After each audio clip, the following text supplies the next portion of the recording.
পয়গম্বরের সাহাবী হযরত খুবাইব রাদিয়াল্লাহু তাআলা আনহু বেঈমানদের হাতে গ্রেফতার হয়ে গেলেন। গ্রেফতার হওয়ার পর বেঈমানেরা খুবাইব রাদিয়াল্লাহু তাআলা আনহুকে গ্রেফতার করিয়ে একটা রুমের ভিতরে আবদ্ধ করে রাখলেন। প্রথমে শুরুর দিকে কয়েকদিন খাবার দিয়েছেন, এরপর আর খুবাইব রাদিয়াল্লাহু তাআলা আনহুকে কোনো খাবার দেয় না। বহুদিন চলে গেল, মাঝে মাঝে গিয়ে জানালা দিয়ে তাকাইয়া দেখে রাসূলের সাহাবী জীবিত আছে নাকি মরে গেল। কারণ তাদের ধারণা হলো, তাদের চিন্তা হলো, যদি খানা না দেই, খানা না খেতে খেতে এক সময় এই বান্দা ইন্তেকাল করবে। কিন্তু তাকায় দেখতেছেন না না, রাসূলের সাহাবী ওই ঘরের ভিতরে এখনো জীবিত আছে। বলেন সুবহানাল্লাহ। বহুদিন চলে যাওয়ার পর একদিন গিয়ে দরজা খুলে বলতেছেন, ও মুহাম্মদের সাহাবী বের হও।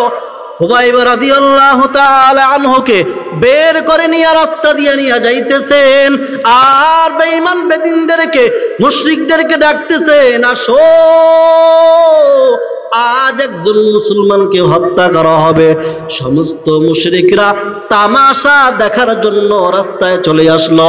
সর্বস্তরের বেঈমান বেদিনেরা, বাচ্চা, শিশু, বৃদ্ধ, যুবক সবাই চলে আসলো তামাশা দেখার জন্য। কেন কেন কেন? বলে চলো চলো, আজ একটা মুসলমানকে হত্যা করা হবে।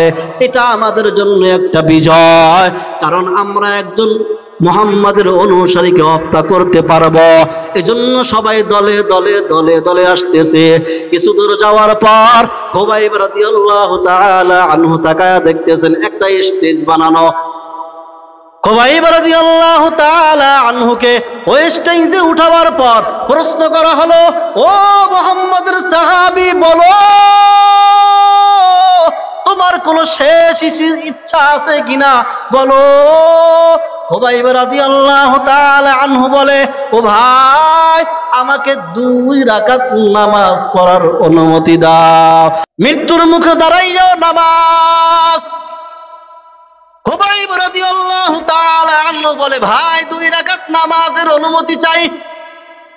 2 রাকাত নামাজ পড়ার অনুমতি দেওয়া হলো। রাসূলের সাহাবী খুবাইব রাদিয়াল্লাহু তাআলা আনহু অতি দ্রুত সময়ের ভিতরে নামাজ কমপ্লিট করলেন। নামাজ কমপ্লিট করার পর একজন মুশরিক ডাক দিয়ে বলে, ও খুবাইব, এত দ্রুত নামাজ শেষ করলা কেন? সাহাবী বলে, নামাজের ভিতর আমি এত মজা পাইতেছিলাম, আমার এই নামাজটা ছেড়ে দিতে ইচ্ছা করছিল না। আমি যখন রুকুতে যাই আমার বড় ভালো লাগতেছিল, মনে চাইছিল না রুকু থেকে মাথা উত্তোলন করি। আবার যখন আমি সিজদায় যাই, ওই সিজদার ভিতরে গিয়া আমি বান্দা এত বেশি তৃপ্তি পাইতেছিলাম, মনটা চায় না সিজদা থেকে মাথা উত্তোলন করি। কিন্তু আবার চিন্তা করলাম, এখন যদি আমি অতিরিক্ত সময় নিয়ে নামাজ আদায় করি, তাহলে এই দুনিয়ার মুশরিকরা ভাববে রাসূলের সাহাবী মৃত্যুর ভয়ে লং টাইম সময় নিয়ে নামাজ আদায় করতেছে। আমি চাই না আমার কারণে ইসলামের উপরে এমন কোন তোহমত দেওয়ার সুযোগ কোন বেঈমান পাক। এই কারণে আমি অল্প সময়ের ভিতর নামাজ কমপ্লিট করলাম। এবার খুবাইব রাদিয়াল্লাহু তাআলা আনহুকে ওই স্টেজের উপরে উঠাইয়া, স্টেজের পিছনের দিকে একটা কাঠ ছিল এভাবে দাঁড় করানো।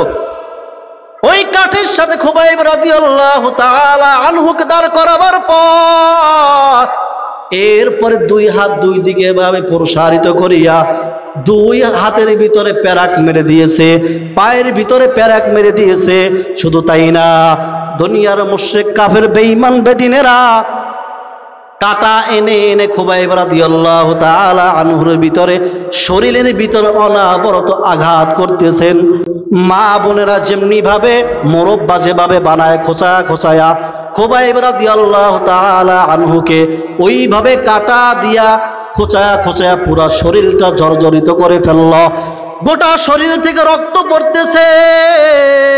খুবাইব রাদিয়াল্লাহু তাআলা আনহু মাথাটাকে নিচের দিকে দিয়ে তাকায় আছেন। একজন ডাক দিয়া বলে, ও খুবাইব শোনো,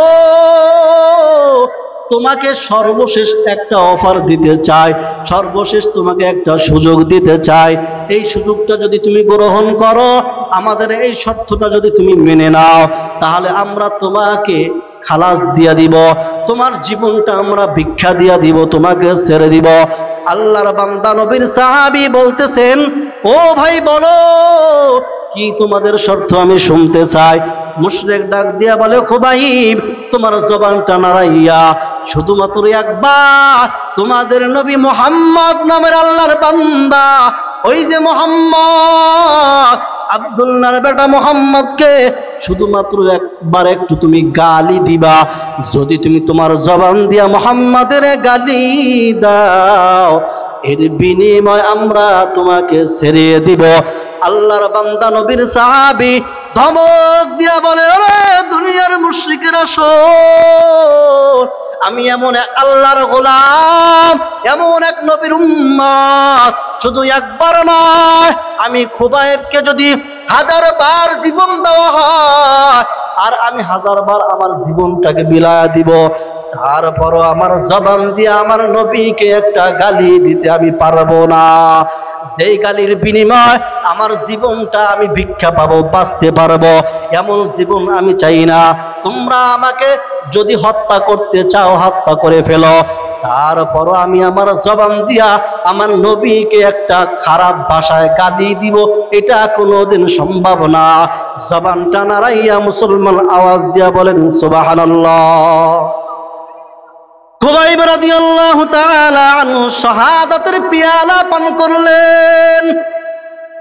যেই বাড়ির ভিতরে খুবাইব রাদিয়াল্লাহু তাআলা আনহুকে বন্দী করে রাখা হয়েছিল, ওই বাড়িওয়ালার একটা কন্যা সন্তান ছিল। ওই সন্তানটাও কিছুদিন পরে মুসলমান হয়ে গিয়েছে। ওই কন্যা সন্তান মুসলমান হওয়ার পরে বলতেছে, আমাদের বাড়ির ভিতরে যখন খুবাইব রাদিয়াল্লাহু তাআলা আনহুকে বন্দী করে রাখা হয়েছিল, শুরুর দিকে কিছুদিন খাবার দেওয়া হয়েছে, এরপরে আর খাবার দেওয়া হয় নাই। আমি মাঝে মাঝে জানালা দিয়ে তাকায় দেখতাম এই বান্দা না খায়া কেমনে বেঁচে আছে। আমি যখন ঘরের ভিতরে তাকাইতাম, আমি তাকায় দেখতাম ওই আল্লাহর বান্দা ওই বদ্ধ ঘরের ভিতরে আঙ্গুর খাইতেছে, বিভিন্ন রকমের ফলগুলো ভক্ষণ করতেছে। আমি প্রশ্ন করলাম, ও ভাই, এই বন্ধ ঘরের ভিতরে কেউ তো তোমাকে খাবার দেয় না, তাহলে তুমি এই ফলগুলো কই পাইতেছ? খুবাইব রাদিয়াল্লাহু তাআলা আনহু বলে, এরে আল্লাহ পাকের বান্দি শোনো, আমি এমন একজন আল্লাহর গোলাম, এমন একজন ঈমানওয়ালা বান্দা আমি, যে আল্লাহর গোলাম আমি, ওই আল্লাহ আমার জন্য জান্নাত থেকে খাবারের ব্যবস্থা করে দিয়েছে। বলেন সুবহানাল্লাহ।